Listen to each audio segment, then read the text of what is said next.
আপন দুই ভাই, বড় ছোট ভাই, এক ভাইয়ের কাছে আরেক ভাই জমি বিক্রি করছে। কি বিক্রি করছে বলেন? জমি বিক্রি করছে। বড় ভাইয়ের কাছ থেকে ছোট ভাই জমি কিনে নিছে। ছোট ভাই যখন জমিটা কেনার পরে ওই জায়গার মধ্যে ঘর নির্মাণ করবে, ঘর নির্মাণ করার জন্য এখন কিছু মাটি নিচ থেকে ওঠানোর প্রয়োজন। যখন গর্ত করতেছিল হঠাৎ করে দেখে মাটির নিচে একটা কলস দেখা যায়, ছোট্ট একটা কলস দেখা যায়। কলসের ভিতরে স্বর্ণ মুদ্রা ভরপুর। স্বর্ণ মুদ্রা দেখে আশ্চর্য হয়ে গেছে। মাটির নিচে যেহেতু কলসের ভিতর স্বর্ণ, এটা তো আমার না, আমার না, অবশ্যই আমার বড় ভাইয়ের হবে। এই কথা ভেবে ছোট ভাই চলে গেছে বড় ভাইয়ের বাসায়। ও ভাই আমার, আমি তোমার কাছ থেকে জায়গা কিনে নিয়েছি, মাটির নিচে স্বর্ণের কলস ছিল। তৎকালীন জামানায় তো আর ব্যাংক ছিল না, বিভিন্ন ধরনের অ্যাকাউন্ট ছিল না। তখন মানুষেরা টাকা পয়সা হইলে পরে দেন, টাকা পয়সা এই সমস্ত সবকিছু সম্পদগুলো মাটির নিচে লুটিয়ে রাখতেন। বড় ভাই এই জিনিসগুলো যখন ওই ছোট ভাইয়ের কাছে নিয়ে গেছে, ছোট ভাই বলতেছে, ও ভাই আমার, আপনার কাছে আমি জমি বিক্রি করে দিয়েছি, জমির নিচে যা আছে সব তো আপনারই হওয়ার কথা। এবার ছোট ভাই বলতেছে, না ভাই, আপনার কাছ থেকে জমি কিনেছি, স্বর্ণের কলস তো কিনি নাই। এখন ছোট ভাই বলতেছে, না না এটা তোমার। বড় ভাই বলতেছে, না না এটা তোমার। দুইজনের মধ্যে ঝগড়া ঝগড়া ভাব। আমাদের মধ্যে হলে কি হতো বলেন? টানাটানি হইতো, এটা আমার, সে বলতো তার। ওই যে মুরব্বী ঠিক বলছে, বাইরে জানাইতামই না। কিন্তু দেখেন তাদের মধ্যে কতটুকু আমানতদার ছিল। বড় ভাই যখন বলতেছিল এটা তোমার, তোমার হয়ে গেছে, ছোট ভাই বলতেছে, না না, আমি তো তোমার কাছ থেকে স্বর্ণের কলস কিনে নাই, জমি কিনে নিয়েছি। এই কথা হওয়ার পরে এক পর্যায়ে ঝগড়া হয়ে যাবে এমন হালত। এখন তারা বলতেছে, গো চলো আমরা বিচারপতির কাছে যাই, বিচারপতি যে রায় দিবে সেই রায়টা আমরা মেনে নেব। দুই ভাই মিলে বিচারপতির কাছে চলে গেল। বিচারক সাহেব যখন এই কথাগুলো শুনলো, বিচারক সাহেব বলতেছে, তোমাদের ভয়ের এই বিচার আমি কোন ইনসাফের কলম দিয়ে করব আমি ভাবতেছি। সুবহানাল্লাহ। বিচারক বলতেছে, ও ভাই, তোমার কি কোনো ছেলে আছে উপযুক্ত? ছোট ভাইকে বলতেছে, তোমার কি কোনো উপযুক্ত ছেলে মেয়ে আছে? ছোট ভাই বলতেছে, হ্যাঁ, বিয়ের উপযুক্ত আমার একটা কন্যা রয়েছে। বড় ভাই বলতেছে, বিবাহ করানোর মতো উপযুক্ত একটা ছেলে রয়েছে।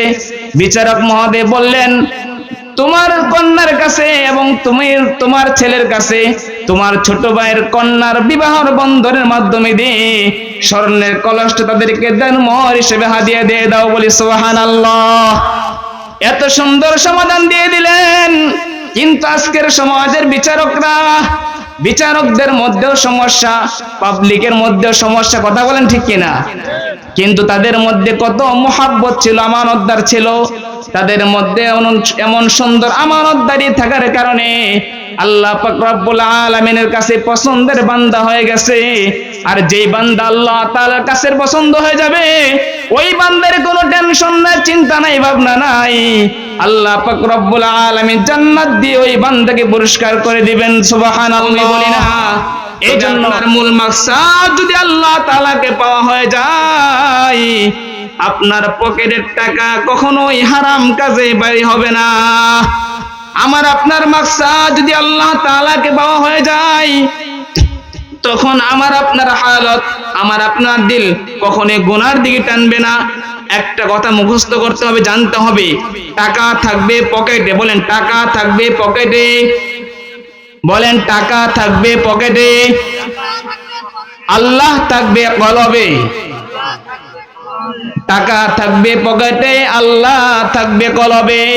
যেই কলবের মধ্যে আল্লাহ থাকবে, ওই কলবে যদি আল্লাহ তাআলা থাকে, ওই কলব বলা আল্লাহ থাকার কলব বলা ব্যক্তির পকেটে টাকা কখনো দুর্নীতি করবে না।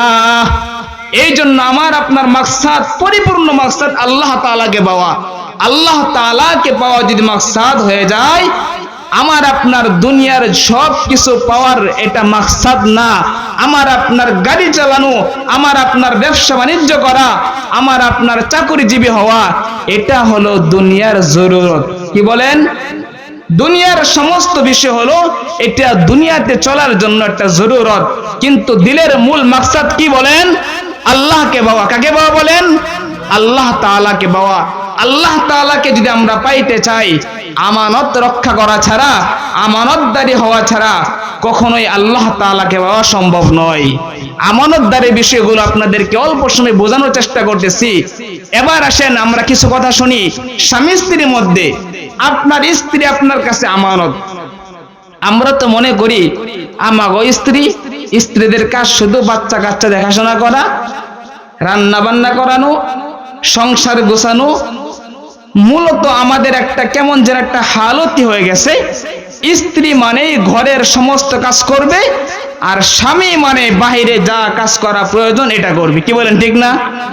কিন্তু আমি আপনি স্বামী হিসেবে স্ত্রীর কিছু আমানত আল্লাহ তাআলা আমার আপনার উপর দিয়ে দিয়েছেন। মা বোনরা কি বসছে কোথাও? আলহামদুলিল্লাহ। তো মা বোনদেরকেও আল্লাহ পাক রব্বুল আলামিনের পক্ষ থেকে স্বামীর প্রতি কিছু আমানত দিয়ে দিয়েছেন।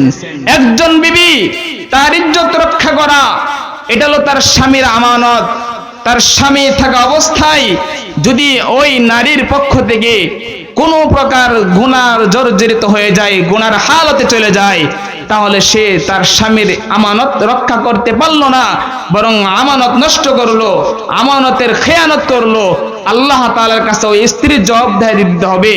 ঠিক একইভাবে একজন স্বামী যদি তার স্ত্রীর আমানত রক্ষা করতে না পারে, তাহলে ওই স্বামীরও হিসাব দিতে হবে হাসরের ময়দানে। এই জন্য আমাদের এই বাস্তব জীবনে দেখা যায় স্বামী স্ত্রীর মধ্যে আমানতগুলো আমরা খেয়াল না করার কারণে আমাদের সাংসারিক জীবনে কিছু সময় যদি হঠাৎ করে দুঃখ চলে আসে, তখন আমরা সুখের কথা বলে যাই। যখন দুঃখ চলে আসে আমরা নার্ভাস হয়ে যাই, আমরা পেরেশানি হয়ে যাই। পেরেশানি হওয়ার পরে সাহাবীদের জিন্দেগির দিকে তাকাইলে দেখা যায় যখনই চিন্তিত হয়ে যাইতেন তখনই রব্বুল আলামিনের কাছে, আল্লাহ তাআলার কাছে দু হাত তুলে দোয়া করতেন। আর আমরা এখন পেরেশানি পড়লে পরে পাশের বাড়ি কারো কাছে যায় বলি, ভাই বিপদে পড়ছি 10,000 টাকা দাও।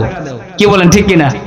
বিপদে পড়ছি, এখন সমাধান খুঁজি, কিন্তু রব্বুল আলামিনের কাছে সমাধান রয়েছে এই কথাটা আমরা ভুলে যাই। ওগো রব্বুল আলামিনের কাছে যদি আমি আপনি দুই হাত তুলে আল্লাহ তাআলার কাছে বলি, যখন আমি আপনি আল্লাহ তাআলার কাছে বলা সারা চেষ্টা করি, তখন রব্বুল আলামিন বলে রব্বুল আলামিন তার কুদরতে ফিকির করে, এই বান্দা যদি হাজারো মানুষের কাছে না যাইয়া 2 রাকাত নামাজ পড়ে আমি রব্বুল আলামিনের কাছে চাইতো, কখনোই তার হালত পূরণ হয়ে যাইতো। সুবহানাল্লাহ। কিন্তু আমি আপনি বুঝি না, আসলে শয়তান তো একজন লেগে আছে, আমাদেরকে বুঝতেও দেয় না। আমি আপনি খুব চেষ্টা করবো আল্লাহ তাআলাকে পাওয়ার জন্য, কিন্তু এমন একটা সময় চলে আসবে দেখবেন, এমন একটা মুসিবত, এমন একটা অবস্থা আমার আপনার সামনে ধরে রাখবে, আল্লাহ তাআলার প্রতি ভালোবাসা মহব্বত দেখানোর মতো তখন কোনো সুযোগ থাকে না। তবে খেয়াল করতে হবে, শয়তান কিন্তু আমার আপনার এখনো পর্যন্ত দেখবেন অনেকের মধ্যে কিন্তু ভাবনা দিয়ে রাখবে, এই শীত শীত ভাব, হুজুরে যে বয়ান করতেছে না চলে না, উঠে যা। বিভিন্ন ধরনের ধোঁকা শয়তান দিয়ে দিতে পারে, এটা স্বাভাবিক। বলতেছিলাম একজন স্বামী স্ত্রীর আমানত রক্ষা করার বিষয়গুলো, একজন স্বামী হিসাবে, একজন স্ত্রী হিসাবে যখনই সুখময় সময় আসবে তখনই ফিকির করতে হবে, এই সুখময় সময় আসার কারণে রবকে ভোলা যাবে না। কেননা সাহাবীদের জিন্দেগিতেও সাংসারিক কিছু ঝামেলায় পড়তেন। রাসূল করিম সাল্লাল্লাহু আলাইহি ওয়াসাল্লাম সাহাবীদের চেহারার দিকে তাকাইলে বুঝতে পারতেন কোন হালতে আছে। ও মুসলমান ভাইয়েরা আমার, খেয়াল করে দেখবেন প্রতি আসরের নামাজের পর প্রতিটা মসজিদের ইমাম সাহেবগণ মুসল্লিদের দিক ফিরে বসেন, বসার পরে কিছু তাসবিহ তালিম আমল করেন।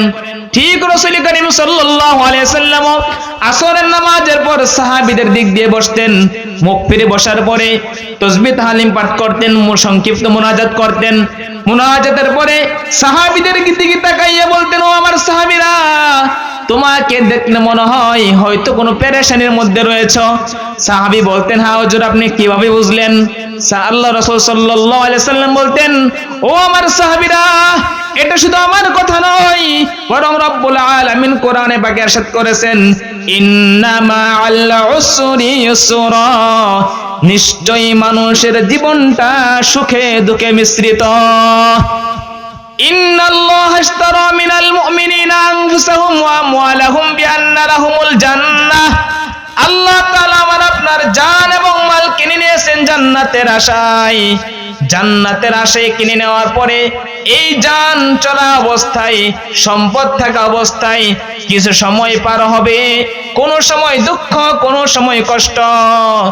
যখনই আমি আপনি সুখে থাকবো তখনই ভাবতে হবে। রাসূল সাহাবীদেরকে বলতেন, ও আমার সাহাবীরা, যখন তোমরা দুঃখে থাকো তখন তোমরা ফিকিরে রাখবা অবশ্যই সামনে কোনো এক সময় মুহূর্তের মধ্যে তোমার মধ্যে সুখময় ভাব আসতে পারে। যখন সুখে থাকো তখন মুহূর্তের মধ্যে আল্লাহ পাক রব্বুল আলামিন তোমাকে পরীক্ষা করার জন্য কখনো দুঃখ দিতে পারেন। কথা বলেন ঠিক কিনা? আমাদের জীবনে দিয়ে খেয়াল করলে দেখবেন, আপনি বিয়ে করেছেন 5 বছর হয়, কোনো সন্তান হয় না, সন্তান হয় না। আল্লাহ তাআলা একটা সন্তান দান করেছেন, খুবই আনন্দিত, খুবই উল্লাস, খুবই আনন্দিত হয়ে আল্লাহ পাক রব্বুল আলামিনের প্রতি শুকরিয়া আদায় করলেন, অনেক আনন্দ ফিকির করলেন। ঠিক 1-2 বছর যাওয়ার পরে সেই আনন্দ ছিনিয়ে নেওয়ার জন্য রব্বুল আলামিন পরীক্ষা করতে পারে। আপনার সন্তানকে কোনো অসুস্থ হতে পারে, অথবা আপনার সন্তানের ইন্তেকাল হয়ে যেতে পারে কিনা বলেন? অর্থাৎ আল্লাহ পাক রব্বুল আলামিন সুখ দিবেন, আবারও দুঃখ দিবেন। সাহাবীদের জিন্দেগির মধ্যে একটা হাল হচ্ছিল ভাই, তারা যদি কখনো দুঃখ না পাইতো, দুঃখ না আসতো, তখন তারা চিন্তা ফিকির করা শুরু করতো, আমার জীবনে কোনো দুঃখ নাই, তাহলে মনে হয় আল্লাহ তাআলা আমার প্রতি অসন্তুষ্ট। কথা খেয়াল করছেন? দুঃখ থাকলে পরে তারা স্বাভাবিক থাকতেন, কেননা দুনিয়াটা হলো মুমিনদের জন্য জেলখানা স্বরূপ। সুখ থাকবে, দুঃখ থাকবে। জান্নাত হলো আরাম আয়েশের, যে কোনো দুঃখ থাকবে না। তবে দুনিয়াতে যত মুমিনের স্থান, আমি যদি মুমিনই হয়ে থাকি তাহলে দুঃখ কেন থাকবে না? এটা সাহাবীদের ভাষা ছিল। কিন্তু আমাদের ভাষা হলো, আমি নামাজ পড়ি, আমি রোজা করি, আমি হজ্জে কাবা জিয়ারত করি, আমি মানুষকে দান খয়রাত করি, আমার জীবনে সব দুঃখ। আর যে ব্যক্তি নামাজ পড়ে না, তার সব কোনো অশান্তি নাই, সে সব সময় সুখী দেখা যায়। এমন কিছু মুহূর্ত পার হয় না বলেন? দেখবেন নামাজি মানুষ, ছেলে অসুস্থ, গাভীরা অসুস্থ, বিভিন্ন ধরনের যাই ঝামেলা, একটা সমস্যা সমাধান না হইতে হইতেই আরেকটা সমস্যা হাজির। বুঝতে হবে এটি ইমানদারের লক্ষণ। কথা বলেন ঠিক কিনা? এই জন্য ভাইরা আমার, সাহাবীদের জিন্দেগিটা ছিল কত সুন্দর জিন্দেগি। একজন সাহাবী ছিল, তার স্ত্রীকে খুবই মহব্বত করত, খুবই ভালোবাসতো। স্ত্রীটাও ছিল মাশাআল্লাহ, দেখতে যেমন সুন্দর তেমনি পরহেজগার, তেমনি নেককার, অত্যন্ত সুন্দর রমণী পরহেজগার স্ত্রী পেয়েছে। সদা সর্বদা খালি নামাজ পড়ে দোয়া করে, রব্বুল আলামিন, আমার ভাগ্যে তুমি যে স্ত্রী দিয়েছো সারা জীবন আমার কাছেই যেন থাকে। সদা সর্বদা শুকরিয়া আদায় করতেন। মুসলমান ভাইরা আমার, যারা ভালো স্ত্রী পাইছেন, একবার শুকরিয়া আদায় করছেন কোন সময়? মনে মনে বলতেছে, হুজুর ভালো পাইলে সে শুকরিয়া আদায় করুন। তো যদি আমার আপনার বিবি নামাজি থাকে, অবশ্যই রব্বে কারিমের কাছে শুকরিয়া আদায় করবেন, দোয়া করবেন আল্লাহ তাআলা যেন এই নিয়ামতের হায়াত বাড়িয়ে দেয়। সাহাবীদের জিন্দেগি এমন ছিল ভাই। এখন স্বামী সবসময় দোয়া করে, আমার স্ত্রীকে আল্লাহ তাআলা যেন নেক হায়াত বাড়ায় দেয়, সদা সর্বদা সুস্থ রাখে। এইভাবে দোয়া করে করে যখন হঠাৎ করে সারাদিন পরিশ্রম করে ইবাদত বন্দি করে করে মাগরিবের আজানের পরে বাসায় ফিরছেন। বাসায় ফেরার পর এশার নামাজ পড়তে গেলেন, এশার নামাজ পড়ে বাসায় আসলেন। আসার পরে একদিন স্ত্রীকে বলতেছে, ও বিবি, আমি খুবই ক্লান্ত, আমার দেহটা খুবই ক্লান্ত, আমার কেমন জানি ভালো লাগতেছে না, 1 গ্লাস পানি দাও আমাকে। স্ত্রীর কাছে 1 গ্লাস পানি চাইলেন। ও মুসলমান ভাইরা আমার, তৎকালীন জামানায় ঘরের মধ্যে সব সময় পানি থাকতো না।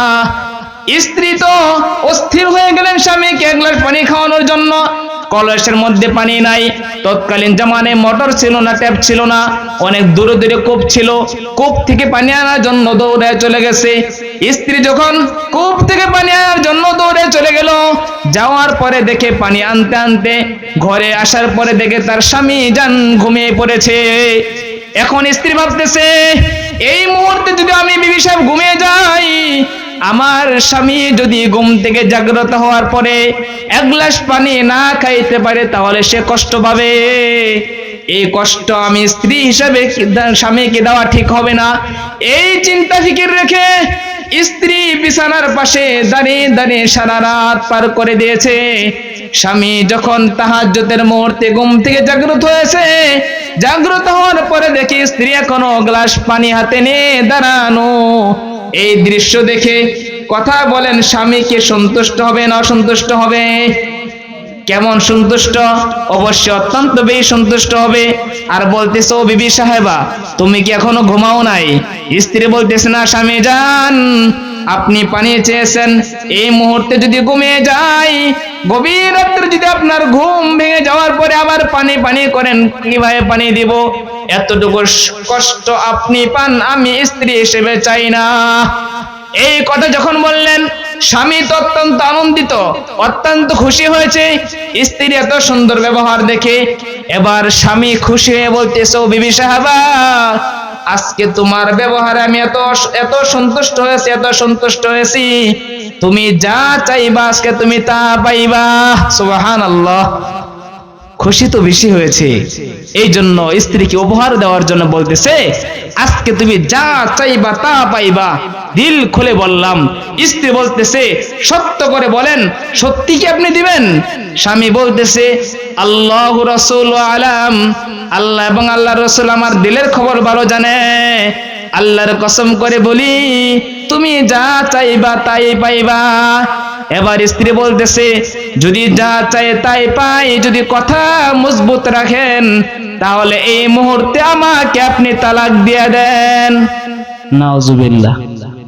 কি বলেন? নাউজুবিল্লাহ বলা দরকার না? এই কথা শোনার পরে স্বামীর মন কেমন হওয়ার কথা বলেন?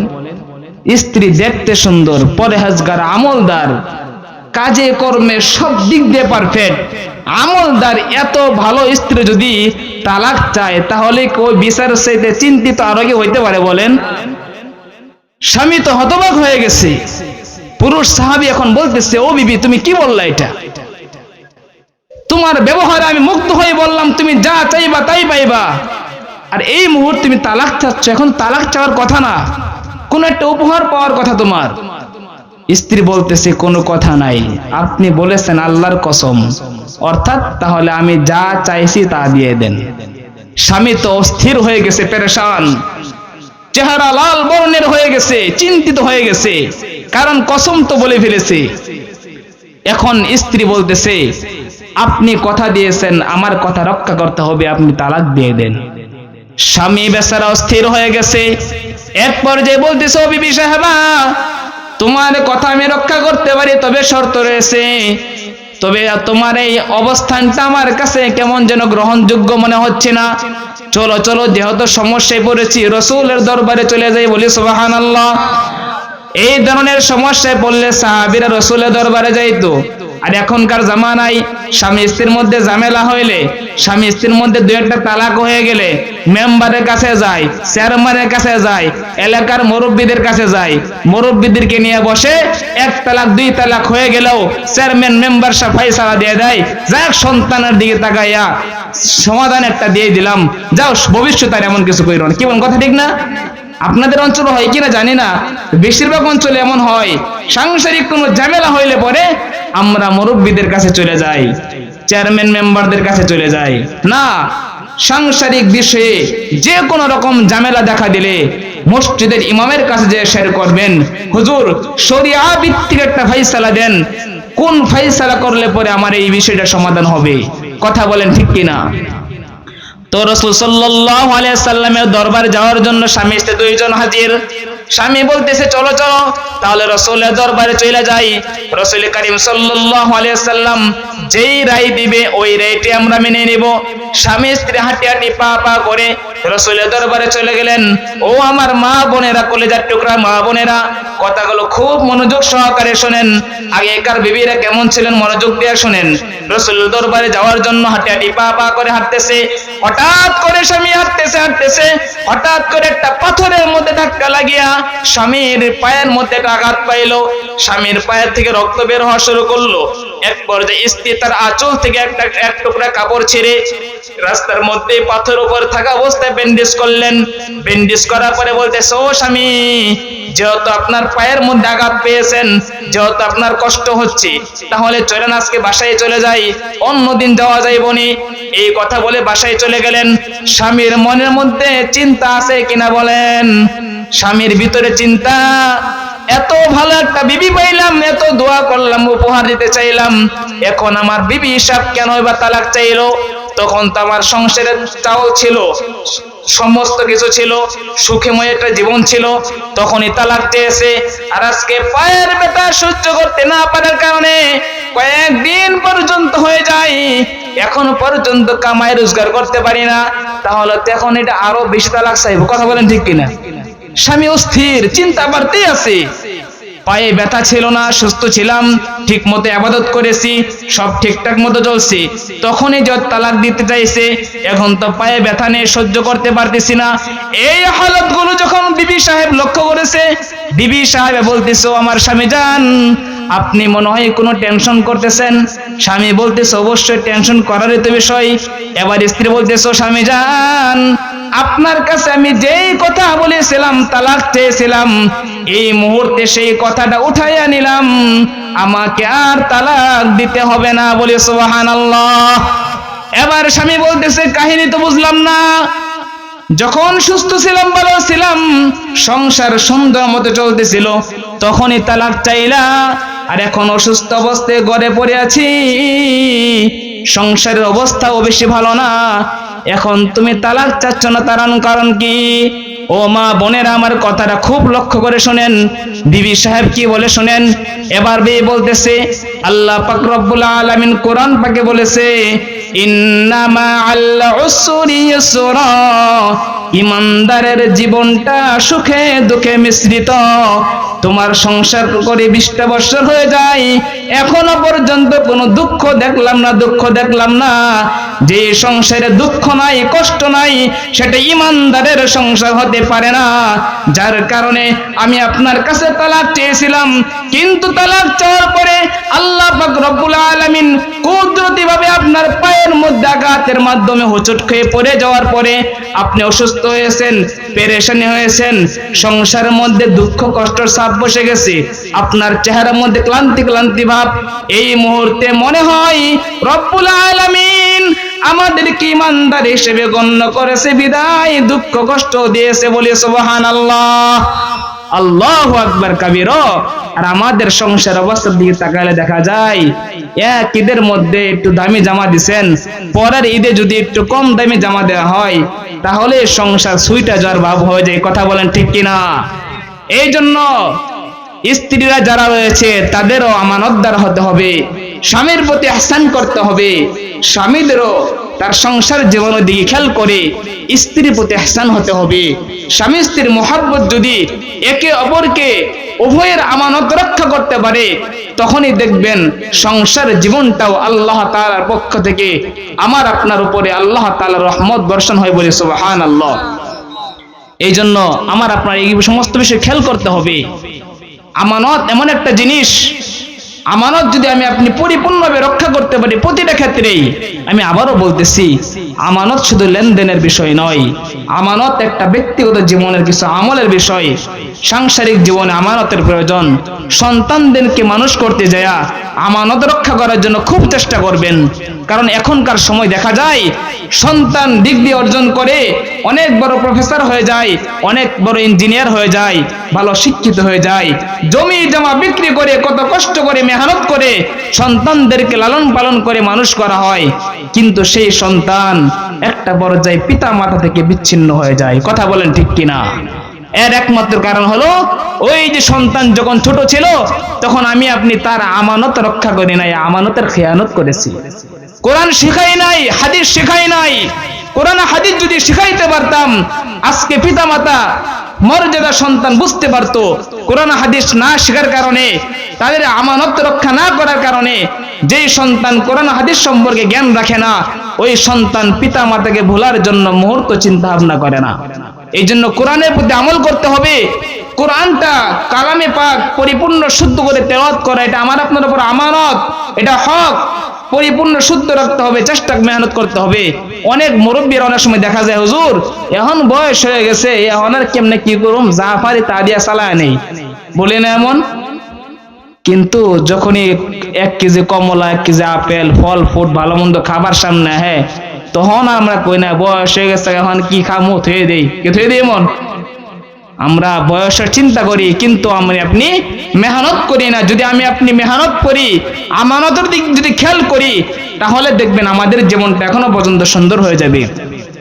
ইমাম গাজালি রহমতুল্লাহ আলাইহির জিন্দেগির দিকে তাকাইলে দেখা যায়, ইমাম গাজালি রহমতুল্লাহ আলাইহি এক পর্যায়ে একদিন ঘুমন্ত অবস্থায় ঘুমিয়ে থাকা অবস্থায় স্বপ্ন যুগে দেখলেন আল্লাহ পাক রব্বুল আলামিন স্বপ্ন যুগে দেখাইতেছে, হে ইমাম গাজালি, তোমার পাশের গ্রামে দেখো আমার একজন বুজুর্গ বান্দা মৃত্যুবরণ হয়েছে, তার জানাজার নামাজটা তুমি পড়ে আসো। বলি সুবহানাল্লাহ। ইমাম গাজালি রহমতুল্লাহ আলাইহি স্বপ্ন যুগে এই স্বপ্ন দেখার পরে আল্লাহ পাক রব্বুল আলামিনের ওলি বান্দার জানাজার নামাজ পড়াবে, এই জন্য রওনা হয়ে গেছে। এক পর্যায়ে গ্রামের ভিতরে চলে গেছে, যাওয়ার পরে জিজ্ঞাসা করতেছে, ও ভাইরা আমার, তোমাদের গ্রামের মধ্যে নাকি এমন একজন ব্যক্তি আছে যে কিনা আল্লাহ তাআলার ওলি। এখন স্বাভাবিক মানুষরা বলতেছে, না না, আমাদের গ্রামের মধ্যে 5 ওয়াক্ত নামাজি খুঁজে পাওয়া যায় না, আবার ওলি কোথায় খুঁজে পাওয়া যাবে? তবে আমাদের গ্রামে এক ব্যক্তি মারা গেছে, যার নাম আব্দুর রহমান। সে কাঠুর ওলি ছিল, আম মানুষ ছিল, মূর্খ মানুষ, সে কে আল্লাহর ওলি হয়? ইমাম গাজালি রহমতুল্লাহ আলাইহি বলতেছে, তুমি যে নামটা বলেছ স্বপ্ন যুগে আব্দুর রহমান নামটাই আমি শুনেছি, হয়তো এই ব্যক্তিটাই হতে পারে। এমন ধারণা রেখে ইমাম গাজালি রহমতুল্লাহ আলাইহি হাঁটি হাঁটি পা পা করে বাসা পর্যন্ত চলে গেছে। এক পর্যায়ে দেখে 2টা ছেলে, ইমাম গাজালি রহমতুল্লাহ আলাইহি যা দেখে 2জন ছেলে তার পিতার লাশ সামনে নিয়ে হাউমাউ করে কান্না করতেছে, আর ভাবতেছে আমার পিতার জানাজার নামাজটা কে পড়াবে? এই মহল্লার মধ্যে এমন একজন টুপিওয়ালা নাই যে কিনা আমার পিতার জানাজার নামাজটা পড়াইবেন। ইমাম গাজালি বলে, ও যুবক ভাইরা আমার, শান্ত হয়ে যাও, শান্ত হয়ে যাও। আমি ইমাম গাজালিকে রব্বুল আলামিনের পক্ষ থেকে তোমার পিতার জানাজার নামাজ পড়ানোর জন্য পাঠানো হয়েছে। বলি সুবহানাল্লাহ। সংক্ষিপ্ত করতেছে ভাইরা আমার, এক পর্যায়ে ইমাম গাজালি রহমতুল্লাহ আলাইহি সন্তান ওই আব্দুর রহমান নামক ব্যক্তির জানাজার নামাজ সম্পূর্ণ করলেন। সম্পূর্ণ করার মুহূর্তে যখন লাশটা কবরে নামাইলেন, লাশটা কবরে নামানোর সাথে সাথে ওই কবর থেকে এত সুন্দর ঘ্রাণ বের হওয়া শুরু হয়েছে। প্রতিটা মানুষ মুগ্ধ হয়ে গেলেন আর ভাবতে লাগলেন, জান্নাতি ঘ্রাণ ছাড়া তেমন কোনো ঘ্রাণ নয়। বলে সুবহানাল্লাহ। ইমাম গাজালি রহমতুল্লাহ আলাইহি একটা বাঁশ কবরের মধ্যে রাখে আর চিন্তা করে, এই ব্যক্তি না জানি কোন একটা আমল করেছে, যে আমলের কারণে তার কবরের হালতটা এত সুন্দর। এই ফিকির করতেছে আর ভাবতেছে, এই ব্যক্তি যে আমল করেছে আমি ইমাম গাজালির ওই আমল করতে হবে। এক পর্যায়ে লাশ দাফন পরিপূর্ণ করে তার ছেলেদেরকে জিজ্ঞাসা করলেন, ও যুবকরা, তোমার পিতা কি এমন আমল করতো যে আমলের কারণে তার কবরটার মধ্যে জান্নাতের বাগান হয়ে গেল? এক পর্যায়ে যুবকরা বলতেছে, ও হুজুর, আমি তো বাসায় থাকি না, জানি না, আমার মায়ের কাছে জিজ্ঞাসা করলে হয়তো সঠিক তথ্য পাইতে পারেন। পর্দার আড়াল থেকে ইমাম গাজালি রহমতুল্লাহ আলাইহি পর্দার আড়াল থেকে জিজ্ঞাসা করতেছে, ও মা জননী, তোমার স্বামী কি এমন আমল করতো যে আমল করার কারণে তার কবরটা জান্নাতের বাগানে পরিণত হইল? ভিতর থেকে মা জননী বলতেছে, হুজুর, আমার স্বামী আম মানুষ ছিল, মূর্খ মানুষ ছিল, এক ওয়াক্ত নামাজও ভালো করে পড়তে পারতো না, কাঠুর আলী ছিল। কিন্তু মৃত্যুর কিছুদিন আগে একটা জিনিস খেয়াল করেছি, মৃত্যুর কিছুদিন পূর্বে তার একটা জিনিস লক্ষ্য করেছি, ওই যে তাকের উপর দেখা যায় একটা কোরআন শরীফ। এই কোরআন শরীফ মাঝে মাঝে নামাইতেন আর চুমু দিতেন, আর কোরআন শরীফের প্রতিটা আয়াতের মধ্যে স্পর্শ করে করে আফসোস করতেন, আল্লাহ, বয়স তো কত হয়ে গেল, এই কোরআনকে পড়তে পারলাম না, এই কোরআন মুখস্থ করতে পারলাম না, শুদ্ধ করতে পারলাম না। এমন আফসোস করতে করতে বুকে জড়া ধরতেন, হাউমাউ করে কান্না করতেন। তার চোখের পানি দ্বারা এখনো পর্যন্ত কোরআনের পৃষ্ঠাগুলোর মধ্যে দাগ লেগে বসে আছে দেখা যায়। ইমাম গাজালি বলে, ও মা, তোমার স্বামী হয়তো কোরআন পড়তে পারে নাই, হয়তো হাফেজ হইতে পারে নাই, হয়তো আলেম হতে পারে নাই, হয়তো মুফতি হতে পারে নাই, কিন্তু সাধারণত কোরআনকে মহব্বত করে বুকে জড়ানোর কারণে আল্লাহ পাক রব্বুল আলামিন তোমার স্বামীর কবরটা জান্নাতের বাগান বানায় দিয়েছে। সুবহানাল্লাহ।